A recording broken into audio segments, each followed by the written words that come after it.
Hola, this is Enrique Morones from Gentonita with another magnificent Mujer as we have our weekly podcast every Tuesday. You can hear it on all your normal podcast listening services, including buenhombre.org and magnificentmujer.org. And our producer is Sarah Bella. I'm your host, Enrique Morones, and we have another magnificent mujer today that we're going to learn all about. And not only is she a magnificent mujer, she is the newest member of the Gentonita Board of Directors, and now we'll have completed having all 7 of the board members on Buen Hombre Magnificent Mujer. And coming all the way from across the country is Omkari Williams, who's joining us. Omkari, welcome to Magnificent Mujer. Thank you so much, Enrique. I'm really happy to be here. We're delighted that you're able to join us, and I want to thank Adi for recommending you. Adi's a dear friend of ours, and we were in Tijuana just the other day working with the children with her magical musical ambassadors of peace that you're familiar with. And when she told me about you, I said, fantastic. I talked to the other people on the board, and they were all very interested in learning more about you and welcoming you to our family. Thank you so much.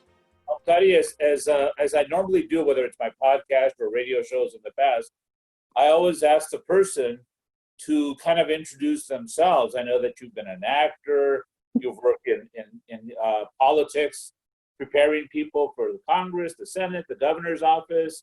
You're an activist, you have a podcast. You have a very interesting history. So why don't you tell us a little bit about yourself?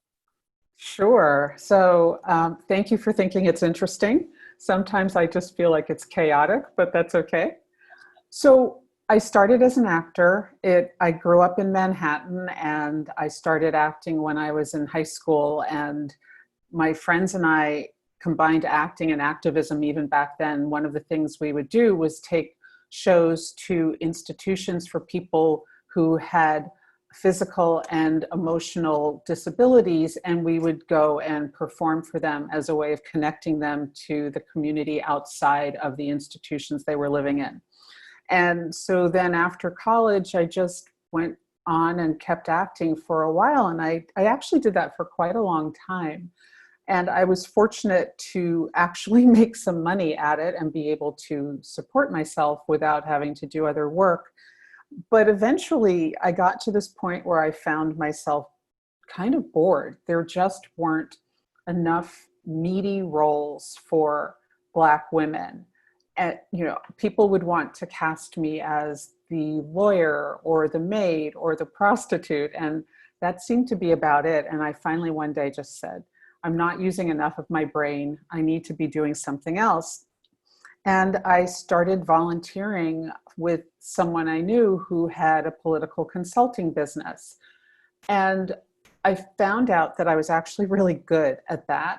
And so eventually I started my own company, and I was a political fundraiser. I'm pretty sure I'm going to hell for that, but I'm trying to make up for that mistake now.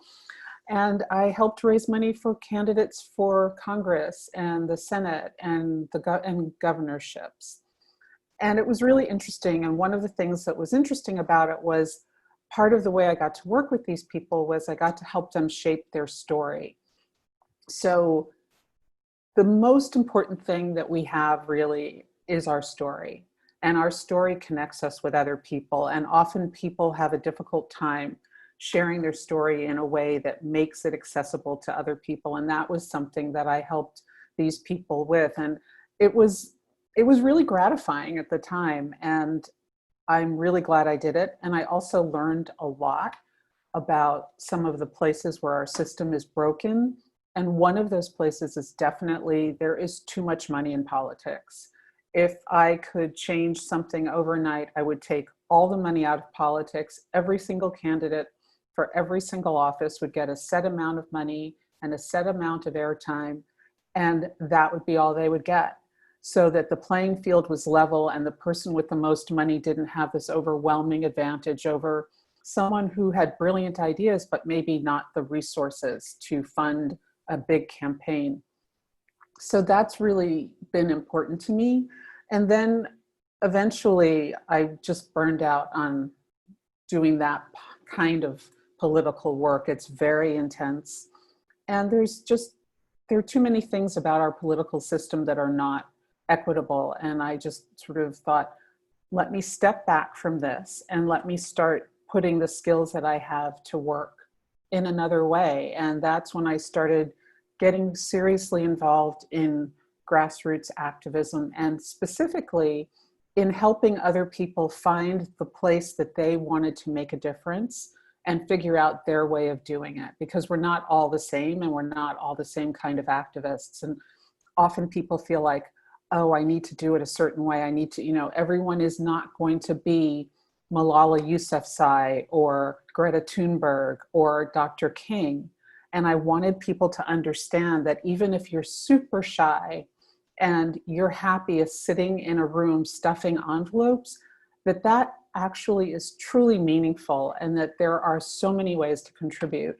So that's really what I do now, is I encourage activists, I support them in their work, I help them make sure they're taking care of themselves, because it's a marathon, not a sprint. And I love it. I'm really happy with what I'm doing. Well, it's been a very interesting and diverse background, going from acting to being a political consultant to being an activist. And they kind of go hand in hand in some capacities. Yes. And this interest in being an actor at the very beginning, why don't you tell us a little bit about your name and your parents? They're always, like in my case, my parents are my heroes. They're the ones that have influenced me the most, since they've known me all my life and I've known them all my life. How about in your situation? Because you have a very interesting, you were telling me before a little bit about your parents, and it's fascinating. Great role model. My parents were remarkable people. I'm only second generation American, so my grandparents on both sides immigrated to this country. And my background is that my family is from the UK and the Caribbean, Jamaica on one side and Trinidad on the other.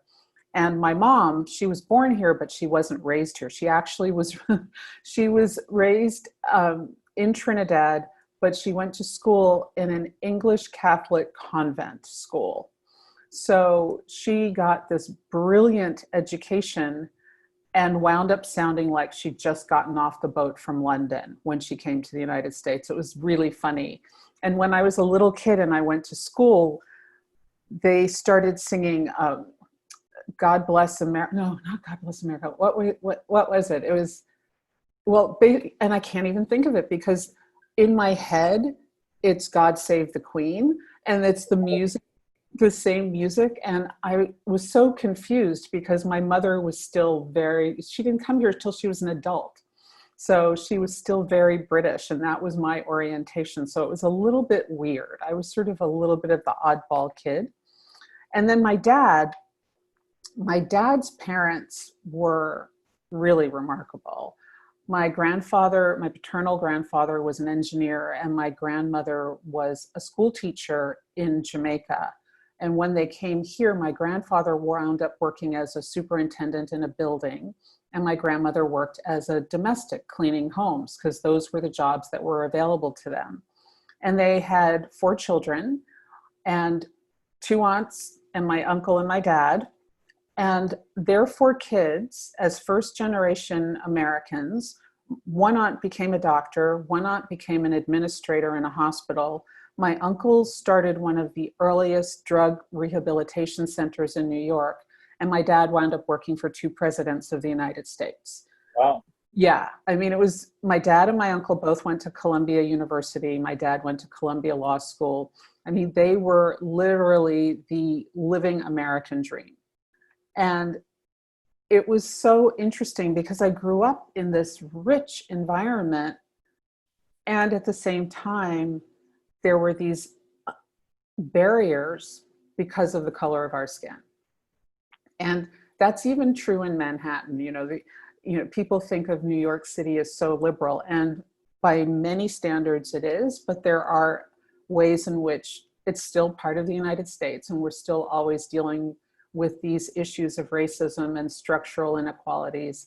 So, I mean, it was really, I feel very fortunate to have had the parents that I had, because they always made us feel like anything we wanted to do was possible, that we would have to work for it, but it was possible. And so, yeah, I mean, I'm lucky. I'm very lucky. You're very lucky, and to have had them as mentors or inspirations, and the fact that you knew what to do with that, whether it was finding your exact passage in life was as to what you were going to do immediately or eventually. I can totally relate to that. My parents are both from Mexico. My older brother and sister were born in Mexico. I was born here in San Diego, and they are just great role models. My father passed away 6 years ago. If he was alive today, he'd be 100 years old. So he had a long life. My mom is with us, and she's 93 years old. So I have, good genes as far as that goes. But you never know. You never know, especially in this time that we're living in. And you mentioned three of my heroes, Malala, Greta, Dr. King. And I know that you and I have chatted a little bit about another one of our heroes that just passed, and it's very sad. And one of the greatest men to ever walk this earth, Representative John Lewis. Yeah, he was amazing. An amazing man, and just one of my heroes. I know we've talked about, and there's a movement. Other people have talked about it too, changing the Pettus Bridge to John Lewis Bridge, which I think would be very appropriate. He came to San Diego often. He was promoting the book that he did, which was like a children's book. And in San Diego, we have Comic-Con, and he would come, and he always knew what was important: the children. Yes. Being with the children and passing on that love, which is what it's all about. And we know that Adi, our friend, of course, that's what she does with her music ambassadors of peace with the children. And it's just such a powerful force. In your acting, I have been involved a little bit in that world, not as an actor or anything, but a lot of times people that are in that environment, whether it be actors or musicians, they want to be on the correct side of justice. So oftentimes they reached out to me and said, hey, we're going to do a film. Can you help us out and so forth? And one of the films I was actually in, and a few of them actually I was in, but in this one I was one of the main characters. And it was actually funded by a new group back then. And you were talking about the politics and the money and whoever has the most. Citizens United. Citizens United had just come on board. They made a movie called Border Wars. And it was talking about 5 different people, and they were telling me, yes, this is going to be fair and balanced, which of course raised a lot of flags. And I was one of the 5 people.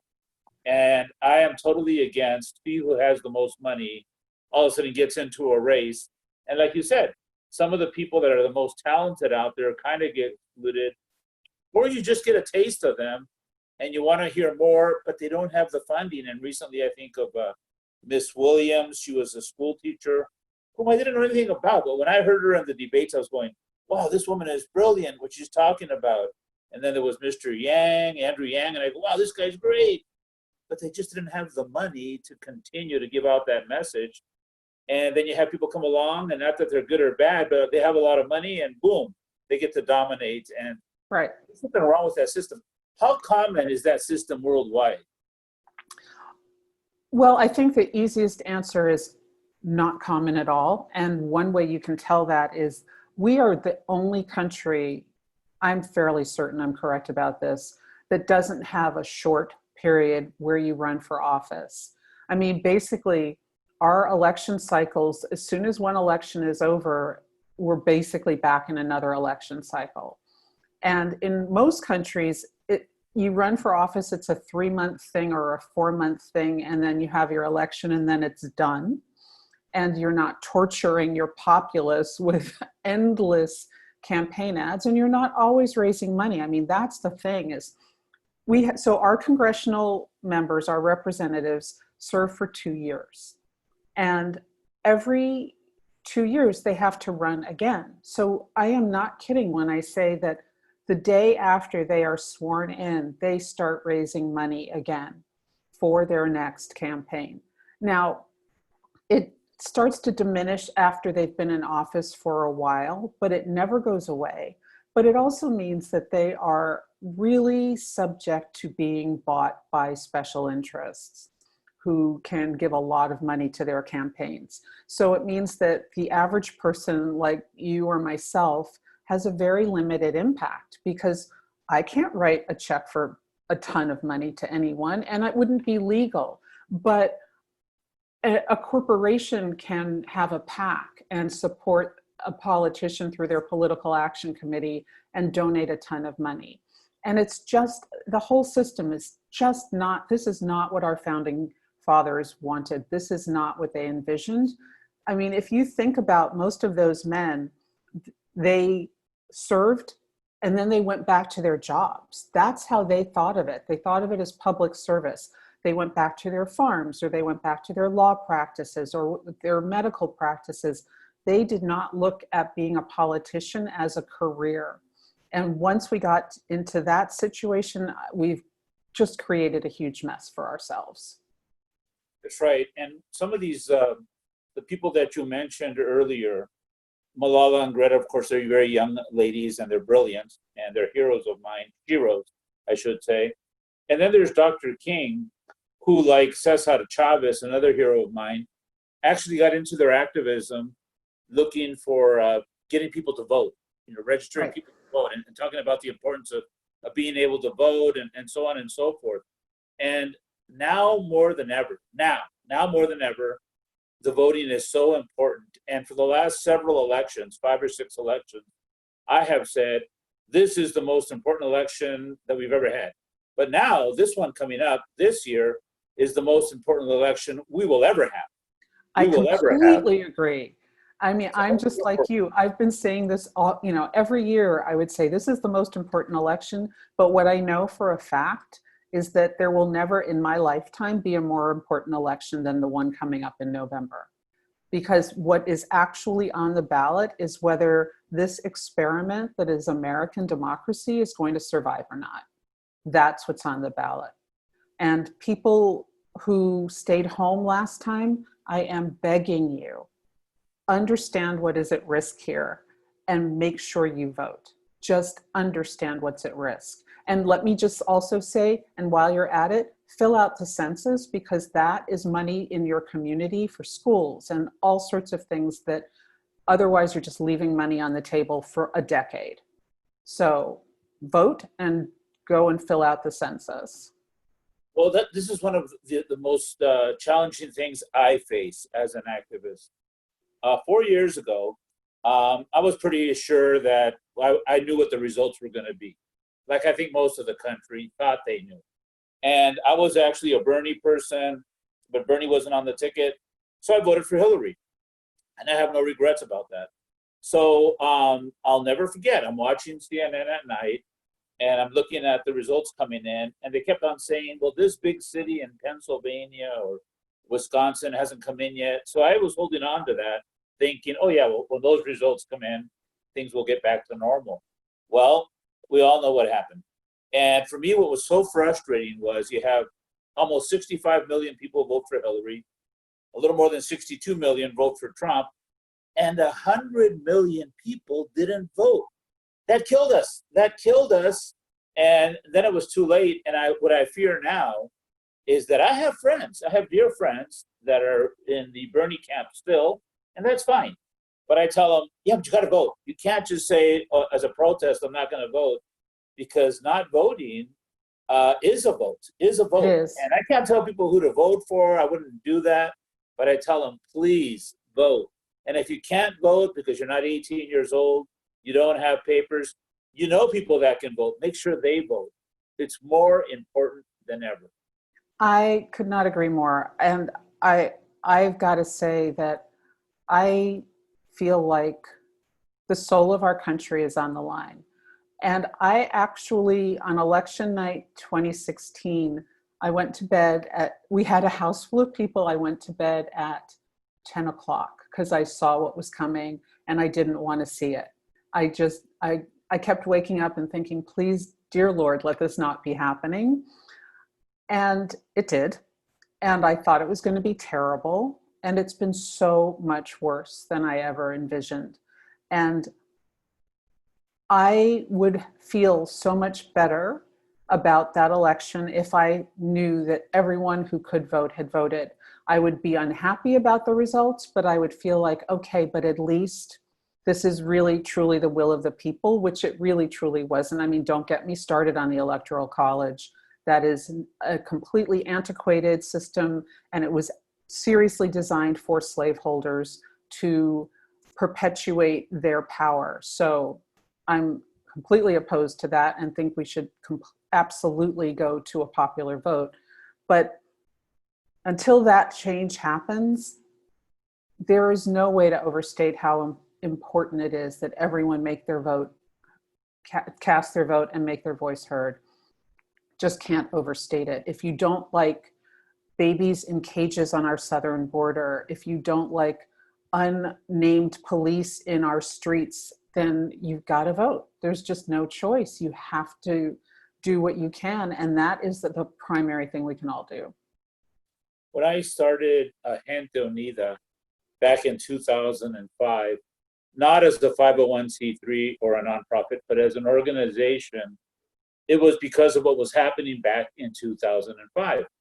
We had a president named Bush, we had the Iraq situation. It was a whole different world. And I was saying, we've got to make change. We have this new network out there that's promoting hate called Fox News. And we have vigilantes on the border with guns called the Minutemen. So I started the Gentonita United People, and we got 65 organizations to join. And one of the reasons it wasn't a 501c3 is I've come out in all the networks, and I would be on a network, and I told them, don't put Border Angels, because I was the founder of Border Angels as well, because it's a 501c3, and you got to be careful what you say about, the president or something. So I said, put Gentonita, because I was the founder of, and I'm the founder of Gentonita. So they did that. Well, now, I never anticipated 15 years later what is going on now. Forget the Minutemen. Now you have the Nazis and the Ku Klux Klan openly marching down, different streets on campuses in Virginia. And you have that person who I classify without a doubt as a white supremacist at 1600 Pennsylvania Avenue, saying that they're good people and encouraging the promotions of hate, whether it be the Confederate flag or some of these people that promote evil, having somebody, a white supremacist, as his main advisor in Stephen Miller. It is out of control, and the blatant lies and the hate that's not what this country or this world is all about. And I don't know about you, but I am very, very surprised at the percentage of people that actually support him. They know I'm stunned. I thought maybe 5% of the country, but when you look at a little more than 30%, up to 40%, I'm going, what? I just can't believe that. Unfortunately, I mean, I'm stunned on the one hand, especially because having grown up in Manhattan, I've been watching that man my entire life. And he's a complete con artist, and he does not care about anybody but himself. And his biggest con is making that 39% of people believe that he cares about them. He does not care about them at all. He cares about putting money in his own pocket. He cares about his own power, and that's pretty much it. I'm not honest. I mean, I think that he is mentally incapable. I think there's just a synapse that isn't firing that gives the rest of us empathy, and he does not have that synapse. And it's very disturbing, but I think what it is that he speaks to their fear. He speaks to their fear that the world is changing, which it is, and that their power is going to be diminished, which it probably will be, but someone's power being diminished doesn't mean that they're going to be turned into chattel or that they're going to be stomped on by anybody else. It's just, there's enough to go around. If we had an even playing field and dignity and justice for all people, those people wouldn't actually have to worry because they are all part of all people. But I think that they feel like it's a zero-sum game, and if they don't keep everything they have, then they're not going to have anything. And it's terribly unfortunate and it's terribly painful to watch. My youngest brother went to University of Virginia in Charlottesville, and he graduated 2 years, I think, or a year before the Charlottesville episode. And it's such a lovely city, and it's such a beautiful part of the country. And to see those people walking down streets that I had walked on was painful. And I just, Thomas Jefferson is problematic, and he also helped create a structure that, if we use it well, can serve all of us and elevate all of us. And so I think it's part of the challenge of this country, which other countries don't have, is because we are so diverse. We really need to look at a whole bunch of problems that countries that are more homogenous don't have. We have to figure out, how do we embrace the differences and let those be a strengthening aspect to our society, as opposed to an aspect that tears us apart. And we haven't figured that out yet. And you're absolutely right. And on the campus there at Virginia, where we had that terrible example of white supremacy, and you have a young lady, Heather Heyer, that said, if you're not outraged, you're not paying attention. Right. I cannot see how so many people are just not outraged. Breonna, George Floyd, the list goes on. And people are still not outraged. There's a lot of us that are outraged. Yeah. I've been outraged for a long time. Yeah. And the movement that's been going on for the last several months, and I'm a big supporter of Black Lives Matter, as you can see from my shirt, and more importantly, my actions. Just this morning, like every morning, I'm out there doing a walk run for Breonna Taylor until there's justice for her. And it's something that was started by a friend of mine named Gina, and I join her whenever I can in the morning. But to see how many people just are not outraged, or the comments they make. You mentioned that at the beginning of your professional career, you were in acting and you did get some jobs, but the lack of diversity in so many industries, for example, the film industry, or they stereotype us. Myself as a Latino, you're a gang member, you're working in the kitchen, those types of images, instead of having, just like everybody else, professional white collar jobs and so forth. It's very frustrating. And one of the things that I've always preached is that that's really not going to change until the people that make the decisions are also people that are reflective of the communities of color, because they see it. Because if it's just people that are white, and there's plenty of people that are white that are great people, but some of them are totally ignorant, and they want to be ignorant of that, and they don't create equal playing ground, and you continue to see this white supremacy. I've been battling the media on this issue for a long time, and we have a couple of cases, I know I've talked about it before, with the main newspaper in San Diego. There was some recent articles, and in the sports section, one of their sports writers, Bryce Miller, he said, talking about George Floyd, that he was an unarmed black man. And I immediately jumped all over him and I said, no, he was a black man. Why did you say unarmed? The issue is not about an armed or unarmed. The issue is about black men and black women that are being lynched. In his case, the 8 minutes and 46 seconds that took his life. And then their lead editorial writer said the same thing. And I go, this issue is not about whether the person is armed or unarmed. It's about the color of their skin. But they don't see that. And I said, I demand you publicly apologize. Write another article. I was talking to a friend of mine who heads up the Arab Defamation League in San Diego. And she knows this is a passion of mine. Those, how hate words lead to hate action. Yes. She said something that I had never thought of, because I've always used it.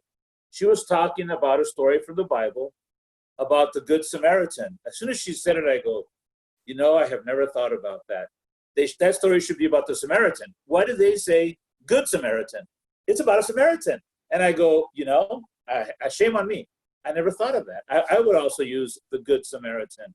Mm-hmm. And it's the same thing about the unarmed black man, or there was another writer in the paper that said, an ethical Mexican businessman. I go, he's a Mexican businessman. Why did you have to put ethical? So All the hate words lead to hate qualifiers, action. yeah, those qualifiers are not, they don't use those when they're describing white people. And, you know, and just, I was thinking the other day about the young man who killed the worshipers in South Carolina in Charleston in the church. And I was thinking about how after he murdered 9 people who were praying in a church in cold blood, when he was arrested, first off, he was completely unharmed, and they bought him a burger because he was hungry. And I thought, there is no universe in this country right now where a person of color would have been treated that way. And that is what we have to get past. And I'm not saying that what the police did in arresting that man was wrong. I'm saying that they need to apply the same standards across the board. And they don't. And so unarmed Black man, I mean, first off, the implication is that all Black men walk around armed all the time, and that this happened to be an exceptional Black man who wasn't actually carrying a weapon. And that's just offensive on its face. And people talk a lot about diversity and inclusion, and I appreciate that. And I also want people to understand, when you're talking about inclusion, part of what you're saying is have that group over there include this group over here in their party.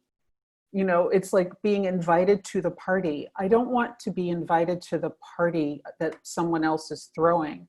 I want the party to be a party that we're all throwing. So they're not inviting me to take a seat at their table. I'm taking a seat at the table.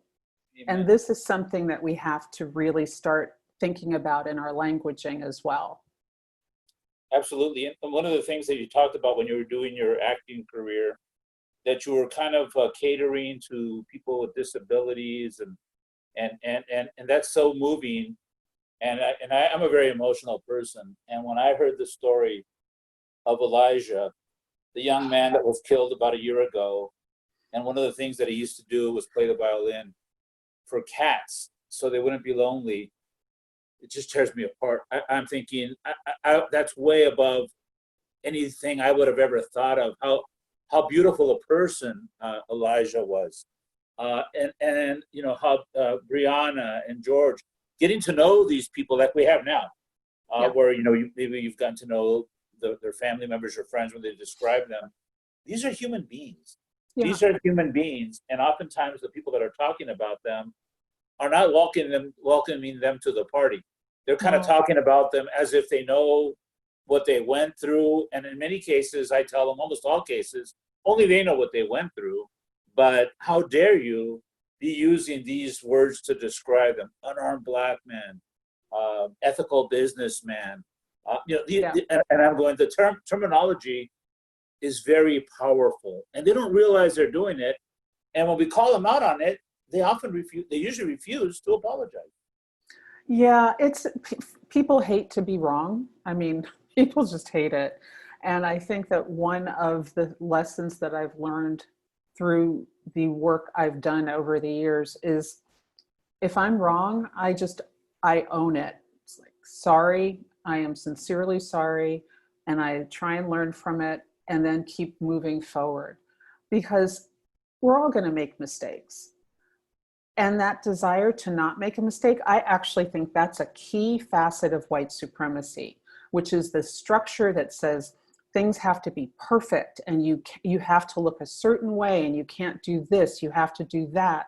And I think that breaking that structure down and allowing people's humanity to be there, rather than this phony perfectionist facade that we are encouraged to present. I mean, if you go and you look at Pinterest or you look at Instagram, and people are presenting their lives like they're these perfect things, and I'm thinking, well, that doesn't look much like my life, and nor should it. And I think it makes it harder for us as a society to come to terms with when we make a mistake, and to learn and to grow. So I really feel like one of the things we need to do is just step back from that idea that if we make a mistake, it's somehow shameful. It's like, no, it's how we learn. You know, we didn't learn to walk perfectly the first time. We fell down a bunch of times and we kept doing it and we kept getting better and kept getting better. And that's life. Just keep getting better, you know? That's right. And now that you're in this phase of activism, Mm-hmm. and your podcast, Stepping into Truth, tell me a little bit about that. Tell us a little bit about that. Your activism now, besides what you've already said, and your podcast. Well, the podcast, it's funny. I mean, it's my third season of doing it, which kind of blows my mind because that went fast. I started doing it because I wanted to have these conversations about race, gender, and social justice with people that I encountered either in life or online, or someone would tell me about. And I wanted to understand other people's activism and other people's inspiration and how other people kept themselves going in what's really hard work. Activism is not easy. And so I thought, well, I'm just going to start talking to people because I like talking to people. So I'm going to do that. And it's just sort of evolved over the last 2+ now in my third year. And it is one of the most fun things that I do because I get to have conversations with people I never, ever would have imagined I'd be talking to. And people who you may not have heard of, but they're doing amazing work on the ground. And I want to lift that up. And that's part of what Gentonita is all about. With Gentonita, we have like 7 Hall of Famers in their own right, like yourself, where they don't need Gentonita, but Gentonita needs them because we get to learn from each other. Oh, Jesus, you're doing films and you did this documentary. Or Adi, the what you're doing with the children, first in El Cajon, where there's a large Middle Eastern community, and now across the border with migrants and refugee children from predominantly Latin America, but there's also children from Africa and from other parts of the world. It is so beautiful to see the work that they're doing. And many of these people, we wouldn't know anything about them if it wasn't for people that could share it with a podcast, like your podcast, or have access to the media. There's a young lady, the youngest member of our board. Her name is Erica. And I came across her because I saw her picture in the San Diego Union newspaper, dressed in a graduation gown, standing in the strawberry fields of San Diego in the North Carlsbad with her parents next to her. So with that picture, right away you get it. Her parents worked in the strawberry fields, and she graduated from college. She got her master's. So I reached out to her, and then she told me, you know, my dad said that you're one of the guys that used to go to those strawberry fields 35 years ago and bring food to them, living in the canyons. And I'm thinking, oh, that's impossible. You know, I was trying to work out the math. And she goes, no, it's possible. He was 17 years old when he did that. And I thought, oh, it is possible that I was one of those people that he met. And it's the power of sharing that story. Yes. How they can influence people. Malala, Greta, they're just young ladies. And when you hear their story, I always say, my generation blew it. We've done a terrible job. But this generation, they give us a lot of hope. They're I'm a amazing. huge fan of President Obama. And that hope message is still, and John Lewis, that hope message is still very much alive with me. I think that is part of what we need to be doing is keep that message alive and keep spreading that message because yes, especially right now, you know, we're in the middle of a pandemic and life has completely been turned upside down for so many people. But to have hope means you can keep moving forward. And that to me is the most important thing, is that we just keep moving forward because we have no control over the larger world, but we can each make a difference in our realm. And all of those differences add up and they really do move the needle. And one of the things that's happening once again, and it's been going on since the beginning of time, I remember Abraham Lincoln talked about this, about a house divided, is that there's people out there trying to divide various communities like ours. Black and brown relations are more important now than ever because it is easy to try to sway certain people in a certain direction by promoting fear, like, Right. you know, who does? So I'm always saying be very careful about that, because I'm a strong, strong supporter of Black Lives Matter. And I love the fact that you see so much diversity in these rallies. I remember when we helped inspire the marches of 2006, and you saw 4.5 million people in the streets that spring asking for immigration reform, treating the migrants with dignity and respect. That was very powerful. But never have I seen the diversity that I see today, and the fact that most of those people are pretty young. They're Yeah. college-age kids. They're white and brown and black. You know, there's a few old-timers like myself, but that is very inspiring to me. We got to keep that going, especially November 3rd. Absolutely. Yeah, I got a message from a friend of mine today who lives in Portland, Oregon, and she said that she was going to be going out to the march, to the protest tonight. And, you know, I messaged her back and said, just be safe, and thanked her, because she's a white woman who could very easily stay home. And she's choosing to go out and put herself on the line as a co-conspirator, not just an ally, but as someone who is literally willing to put their body in the way of people who are trying to take our liberties away. So I feel very encouraged by her action and the action of people who could very easily stay home, and that they have taken this on as a cause they deeply believe in and are committed to. Feels incredibly nourishing and hopeful to me. Absolutely. My youngest brother lives in Portland as well. And I saw that not too long ago, you had the mothers come out and try to support the young people that were there, where, you know, who called in the federal authorities and so forth, which is horrible. And then after that, the fathers came. You know, the fathers came to support the mothers. And that's beautiful, because it is very easy to not participate, to say that you support, but not actually do it with actions. Like I like to say, love is an action, Yes. not just the word. And we got to practice love. Like John Lewis, I just cannot, you know, from free, the march on, Bloody Sunday and the freedom rides, and I was pardoning people and forgiving people, whether they were the KKK. That is way above my pay scale. I have a hard time with that. Yeah, I have to say, he was an amazing man, and I aspire to that level of true generosity and love. I definitely fall short of that, because I have a lot of loathing in my heart for the current occupant of the Oval Office. So clearly I have not made it to the level of sainthood that John Lewis attained, but he's a lovely inspiration, and his memory really does move me to be better and to do better. And I like what you said about love being an action, because my version of that is love is a verb. It's what you do. Exactly. And as a matter of fact, my closing question, you've sort of answered it, that I ask everybody on whether it was my radio shows or the podcast, is what to you, and before you answer, well, I'll tell you what I'm going to ask you. What to you is love?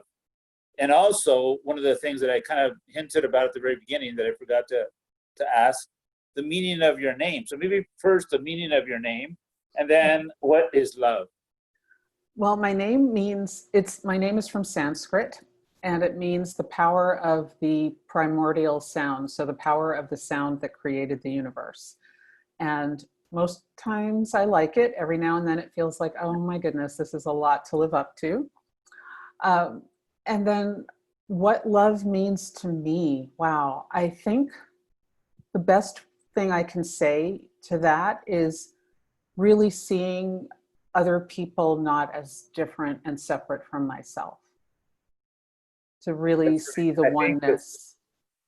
When I think about love, one of the things that I will be thinking of in the near future, one of them is Elijah. Elijah, what he was doing by playing the violin to stray cats, that is love. I mean, that The breaks life my of heart John every Lewis. time. The life of John Lewis. That is love. Here's a woman that is on a bus and gets attacked. They try to kill her, Malala, and what she has turned around and done. That is love. Greta, a teenager teaching us about we got to save the earth.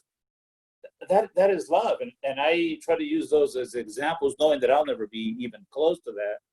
But the little bit that we can do as individuals, and my passion is the children.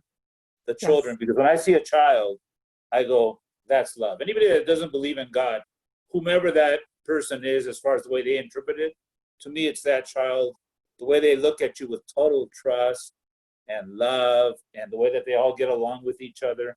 That is pure beauty. That is Yeah. love, and that is God. I could not agree more. My brother is going to become a dad in a few months, and I can't wait to meet that baby because, yes, that's the future, and that's why we do what we do. So I completely agree. Absolutely. Well, Omkari Williams, thank you very much for being that magnificent Mujer guest today, because you're a magnificent Mujer every day. And we're going to ask you afterwards to give us some of the links where people can get a hold of you, where they can learn more about the work that you're doing, where they could tune into your podcast, because that's one of the things we do with Gentonita, and that you mentioned that you do as well. We try to create that network so other people can tap in. I didn't realize there was these music ambassadors of peace, or that there's this group going over here, and the Aunties Sewing Club. The Aunties Sewing Club is a group that makes these masks for us, and they give them to Gentonita, and they're the masks that we took down to the shelters this past week. But they also make masks for the Navajo Nation, and here's a group of women that are making these masks. That is love. Yes. And so it's important that we pass that love along, because love is the strongest force, as Martin Luther King used to teach us, and Mahatma Gandhi. It's love that overcomes hate. Yes, it's love that will see us through all of the struggles we're currently going through. So, amen. Omkari, thank you very much. I send you my love, and looking forward to being a part of the Gentonita family. Thank you so much, Enrique. You take good care. All right, thank you very much. Gracias.